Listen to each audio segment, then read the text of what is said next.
Colgate Dental Cream to clean your breath while you clean your teeth and help stop tooth decay, and Luster Cream Shampoo for soft, glamorous, caressable hair bring you Our Miss Brooks, starring Eve Arden. It's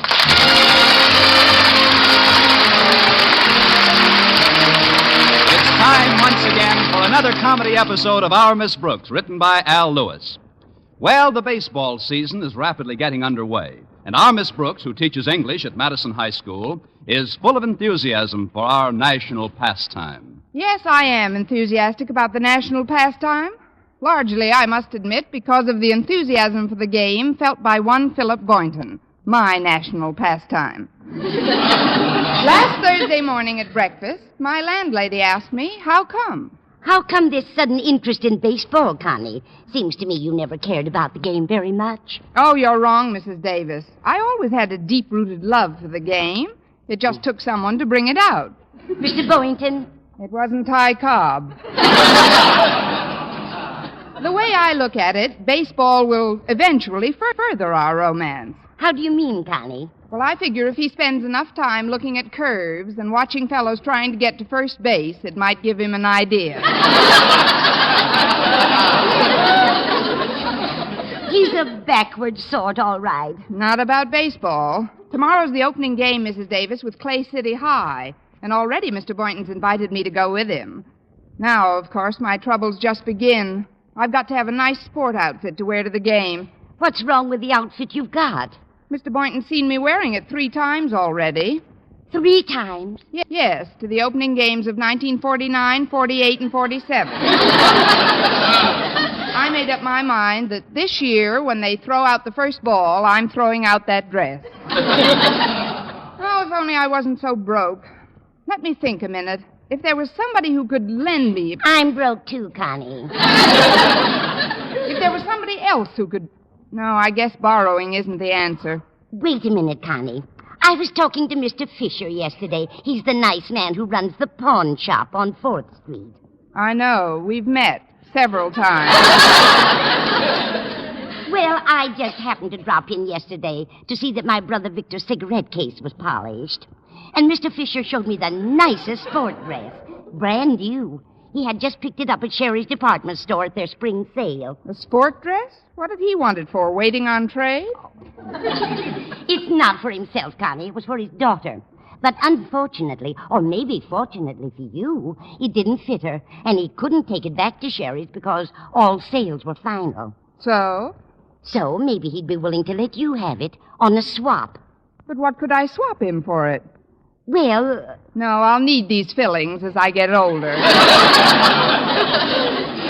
I'd be glad to let you take the vacuum cleaner, Connie. Well, that's very generous of you, Mrs. Davis, but wouldn't it make it terribly inconvenient when you wanted to clean the rugs? Oh, not at all. I'm pawning the rugs next week. But this summer coming and all, it's much cooler in the house without rugs. Besides, I need the money for other things. Now, you just take the Hoover and stop off at Mr. Fisher's on your way to school. I certainly appreciate your kindness, Mrs. Davis, but I sort of hate the idea of having to get anything like this at a pawn shop, I mean. I don't see why you should feel that way, Connie. It's just like any other business, and a lot older than most. Take Christopher Columbus, for instance. Without a pawn shop, where would he be today? Same place. You're right, Mrs. Davis, though. If Queen Isabella hadn't raised the money on her jewels, Columbus couldn't have discovered America. Exactly. Then where would you be? That's easy. I'd be teaching Indian kids for very little wampum.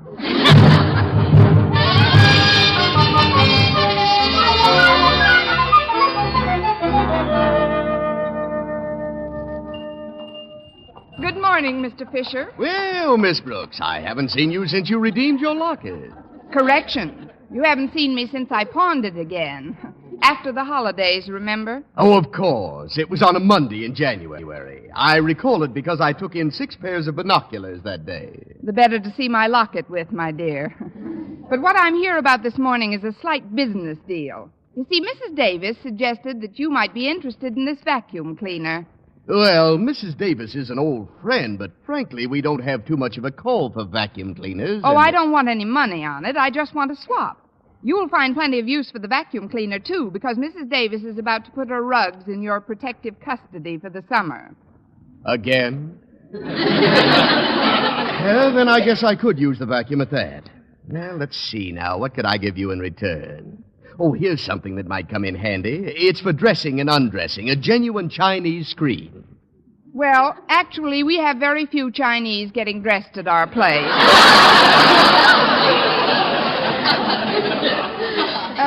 What I had in mind, Mr. Fisher, was this blue and gold sport dress over here. Those happen to be our school colors, and, well, I'm going to our opening baseball game tomorrow. I understand, my dear. You're perfectly welcome to the dress. Oh, that's very nice of you, Mr. Fisher. Just one thing, though, Miss Brooks. Are you sure the dress will fit you? Even if it doesn't, I'll look better in it than I would in the vacuum cleaner.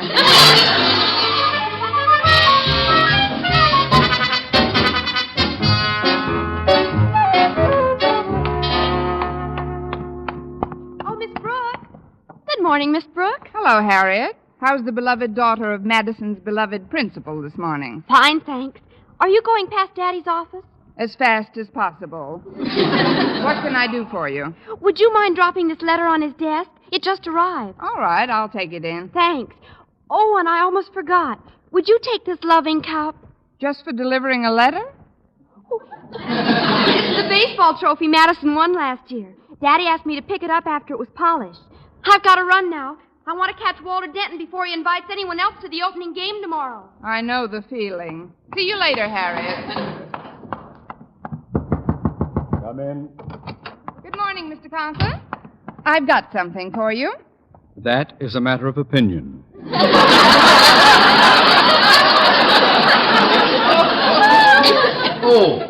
The trophy. Oh, yes, well, put it on my desk, please. Yes, sir.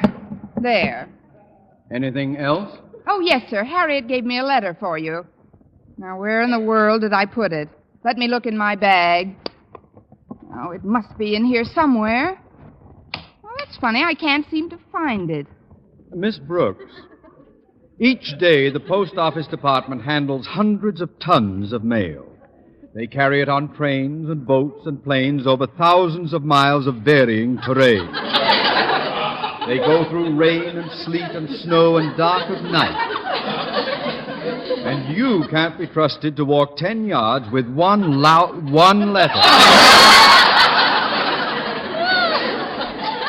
Please, sir, I may have dropped it in the hall. I'll go out and look for it in a minute. Meanwhile, I wish you'd cheer up a bit. Think of the ball game tomorrow and how we're going to whip Clay City High. You picked a perfect subject to elevate my spirits, Miss Brooks. For your information, there will be no game tomorrow. What? But you can't do that to Mrs. Davis's vacuum cleaner. I mean, I purposely got a brand new used sport dress for this game. I've been looking forward to it for months. So have I, Miss Brooks. Nothing would please me more than to soundly drub Jason Brill's Clay City Tigers.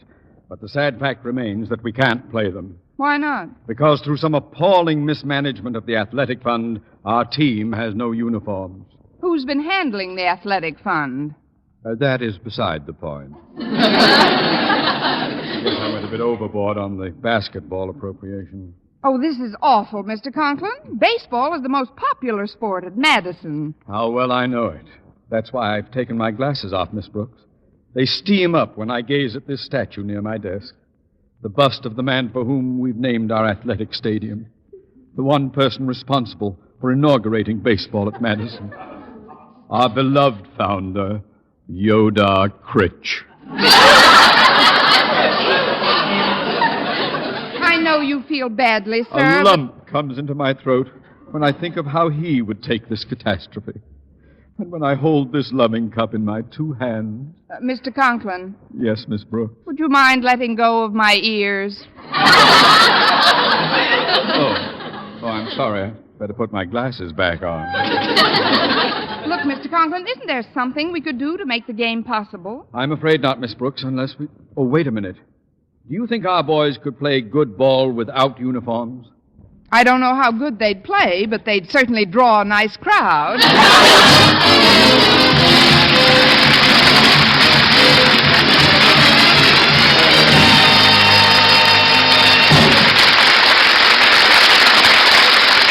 Our Miss Brooks, starring Eve Arden, will continue in just a moment. But first, here is Vern Smith.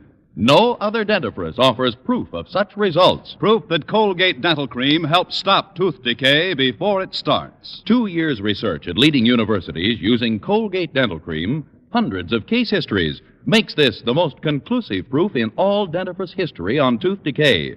Conclusive proof that when teeth are brushed with Colgates right after eating, Colgate Dental Cream helps stop tooth decay before it starts. yes, the toothpaste you use to clean your breath while you clean your teeth, now offers a safe, proved way to reduce tooth decay.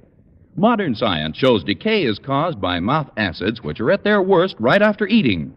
Brushing teeth with Colgates as directed helps remove acids before they harm enamel. Colgate Dental Cream has been proved to contain all the necessary ingredients, including an exclusive patented ingredient for effective daily dental care. Get Colgate Dental Cream today. Big economy size, only 59 cents. Always use Colgate Dental Cream to clean your breath while you clean your teeth and Help stop tooth decay before it starts. remember, no other dentifrice offers proof of such results.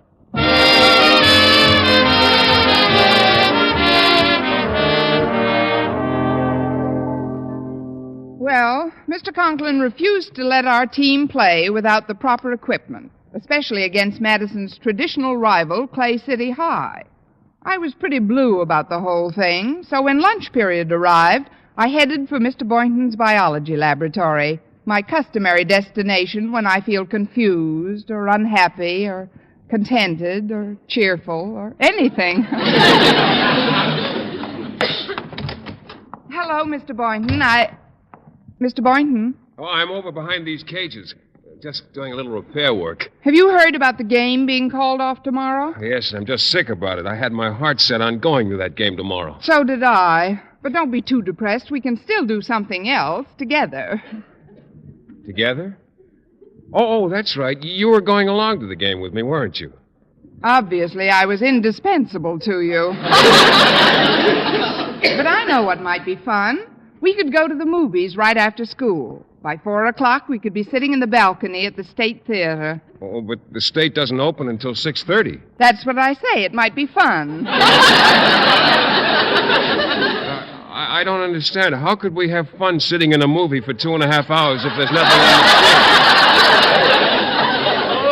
screen? Mr. Boynton, please do me a favor. The next time we're in the balcony, borrow the usher's flashlight and see how your fellow Americans are living.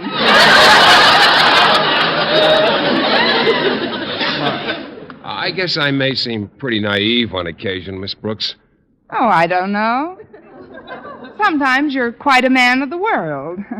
Another world, of course.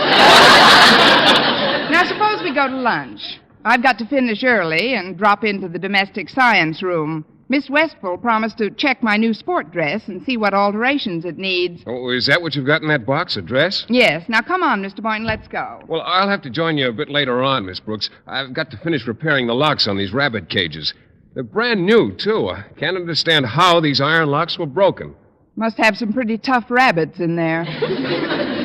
Look at them, will you? Aren't they cute? I keep the female rabbits in one cage and the males in another. You would.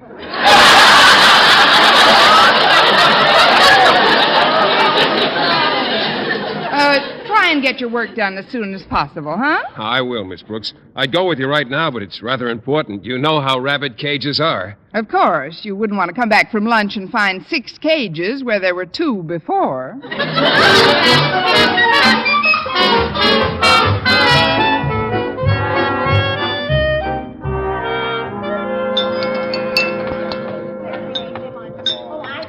Let's see now. Where can I sit? Oh, there's Walter Denton. Mind if I join you, Walter? Not at all. Welcome aboard, oh most appetizing morsel of Madison's faculty. Thank you, Walter. Oh, it's a pleasure, I'm sure. Your apple-cheeked, cherry-lipped countenance is like meat and drink to my beauty-starved senses. Thanks again. Now get your teeth out of my arm and back into your saddle. I'm afraid the ebullience of my greeting to you is not a true barometer of my feelings, Miss Brooks. No, where formerly cavorted the blithest of blithe spirits, there now sits a sodden lump of gloom, a veritable clod of a boy. Walter Denton, boy Claude. But if I may be permitted an observation in your native tongue, what, pray, is the cause of this unseeming cloddery? Oh, it's Harriet Conklin. We had an argument, and now she's not talking to me. Oh? What was the argument about? Well, it started when I heard that Mr. Conklin was calling off tomorrow's ball game. And I said I couldn't understand how our athletic fund got into such bad shape that we couldn't afford uniforms for the team. Then? Well, then I mentioned Mr. Conklin's administration of the funds in a way that Harriet construed as derogatory. What did you say? I said he was a marble-headed dimwit. I guess that could be construed as derogatory. Look, I know how you feel, Walter. I'm disappointed, too. But after all... My feelings transcend disappointment, Miss Brooks. They can only be described as abjectly abysmal, cataclysmically morbid, and horrendously depressive. What did you have for lunch today? A thesaurus burger? Look, Walter, maybe all hope isn't Oh, lost. pardon me, Miss Brooks, but Mr. Conklin wants to talk to us about the ball game tomorrow. Yes, Miss Brooks, all hope is not lost. Now, you see, Walter, I told you. I knew it! I just knew if there was any possible chance to salvage that contest, Mr. Conklin would be the man to do it. Yes, sir. It isn't every school that can boast of a principal who, even when he's made a few prior mistakes with the athletic fund, can bounce right Oh, back and... quiet!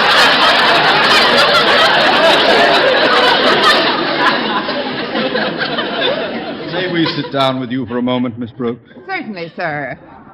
What's this about the game tomorrow? Do you really think we can hold it? That, my dear, depends upon the cooperation we get. Suffice it to say, I've contacted a sporting goods store in town who offered to rent us all the necessary uniforms and equipment for a paltry $25. Isn't that wonderful? Great. Have you got the paltry 25, Mr. Conklin? No, I haven't. My salary check doesn't come through until next week. However, that is not going to stop me. I feel now that I'm duty-bound to field a team against Clay City. Duty-bound? Yes, Miss Brooks. Only minutes ago, as I sat fondling our loving cup, symbol of Madison's baseball championship of bygone seasons, I looked up at the statue of our founder, Yodar Critch. And suddenly, I seemed to hear his voice say, with a tear in it, "I started baseball at Madison Osgood. Keep it going, boy." Then I heard myself saying, "But Yoda, where can I get $25 for uniforms?" And fantastic as it may sound, Yoda said, "Go, Osgood. Go and get the money from Miss Brooks."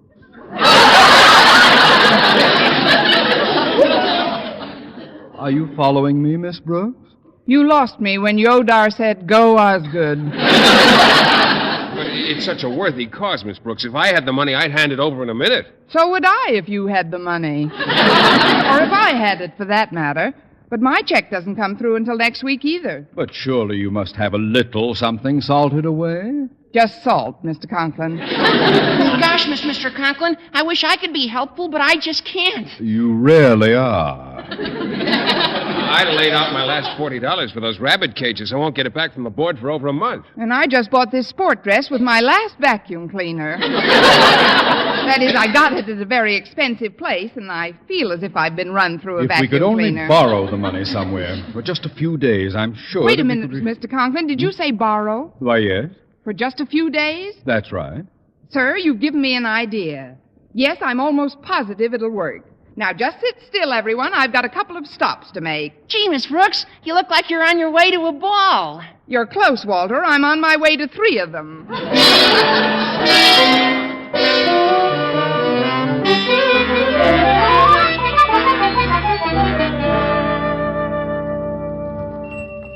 Well, here I am again, Mr. Fisher. I'm at the rear counter, Miss Brooks. Just step this way, please. Certainly. I know you're a busy man, Mr. Fisher, so I'll be brief. What will you give me for this bust of Yodar Critch? Well, now, I don't like to seem callous, Miss Brooks, but you'd be surprised how few calls I get for busts of Yodar Critch these days.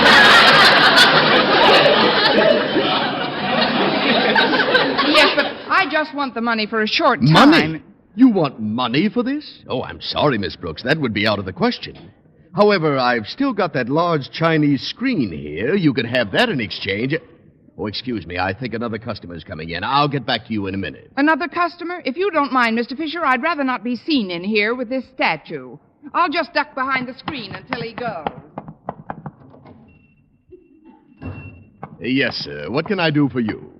I'd like to borrow some money on what I have in this box. And what might that be? It's a blue and gold sport dress. You want to pawn a sport dress? Oh, yes, sir. It belongs to my wife. You know, the little woman. Oh, the little woman. Well, I don't usually take in dresses, unless they're in the family, that is. But do you mind if we discuss this in a moment? Another customer's coming in. Oh, another customer? But I mustn't be seen in here with this dress. I'd better hide behind the screen until he's gone. Don't rush yourself. It'll take him a few minutes to open the door. Generally, they peer into the window outside for quite a while before sidling in. I don't want to take any chances. I'll see you later. Oh, pardon me. I didn't know anyone else was hiding behind... Miss Brooks! Don't stand there, hubby. Kiss the little woman.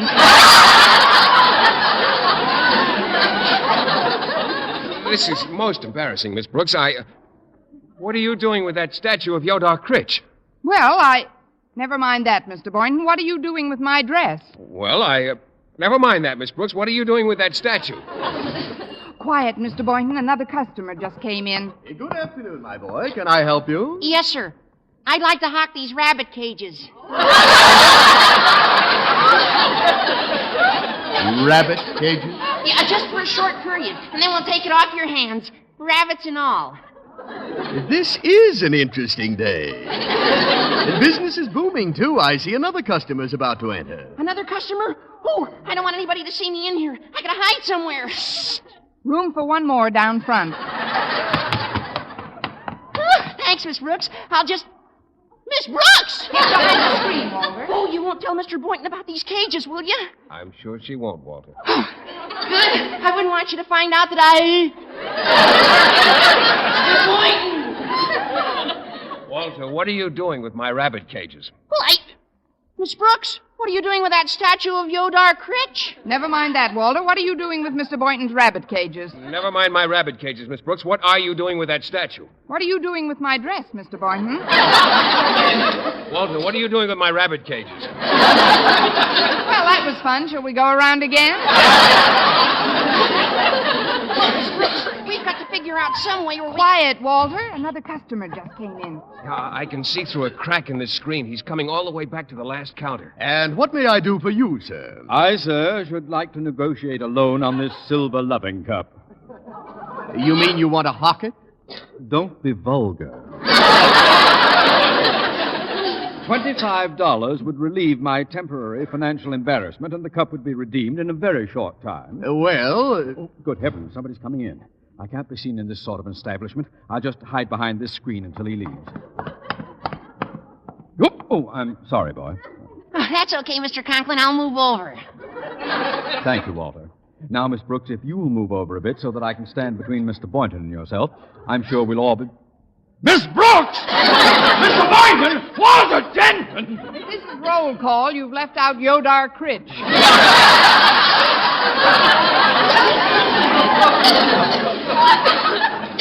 So I have.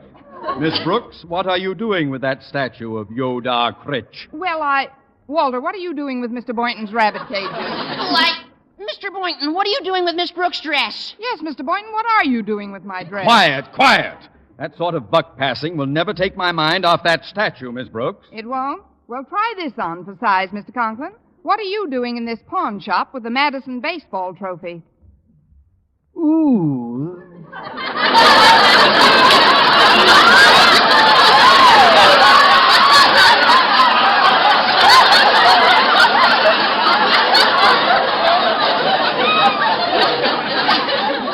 That's pretty good. Now,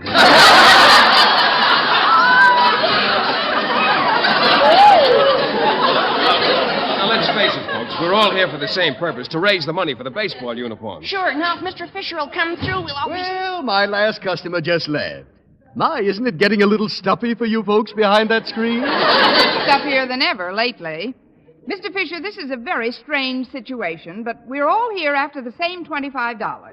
Now, you've seen our collateral. Take any or all of it, and please give us the money. Of course, my dear, of course. I'll give you $25 on this loving cup alone. Wonderful, Mr. Fisher. Now I won't have to cancel the game tomorrow. And, folks, our mutual mortification has not been in vain. Pardon me, sir. There seems to be a letter in this loving cup. A letter? Oh, that must be the one Harriet gave me for you this morning. It probably dropped in the cup while I was holding them both. No doubt, Miss Brooks. Oh, I left my glasses at the office. Will you read the letter to me, please? Yes, sir. Why, it's from Jason Brill. It says, Dear Mr. Conklin, due to a shortage in our athletic fund, I am forced to cancel tomorrow's baseball game because my team has no uniform. Eve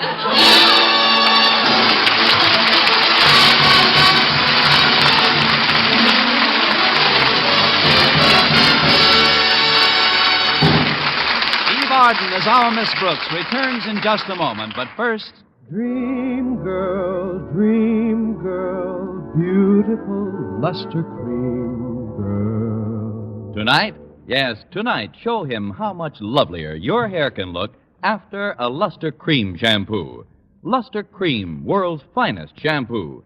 No other shampoo in the world gives you K-Dumit's magic blend of secret ingredients plus gentle lanolin. Better than a soap, better than a liquid. Luster Cream is a dainty cream shampoo. Leaves hair 3 ways lovelier. Fragrantly clean, free of loose dandruff, glistening with sheen, soft, manageable.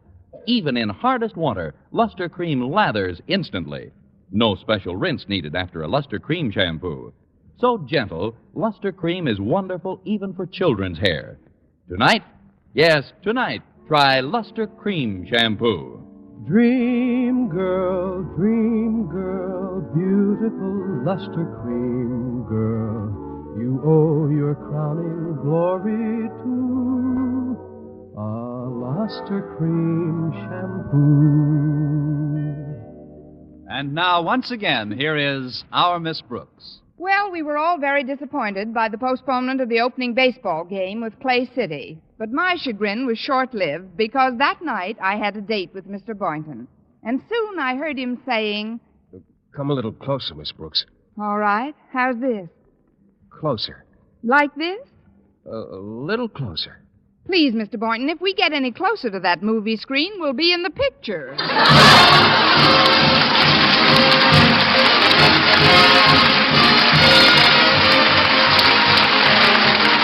Next week, tune into another Our Miss Brooks show brought to you by Luster Cream Shampoo for soft, glamorous, caressable hair and Colgate Dental Cream to clean your breath while you clean your teeth and help stop tooth decay. Our Miss Brooks, starring Eve Arden, is produced by Larry Burns, directed by Al Lewis, with the music of Wilbur Hatch under the direction of Maurice Carlton. Mr. Boynton is played by Jeff Chandler, Mr. Conklin by Gail Gordon. Others in tonight's cast were Jane Morgan, Dick Crenna, Gloria McMillan, and Frank Nelson.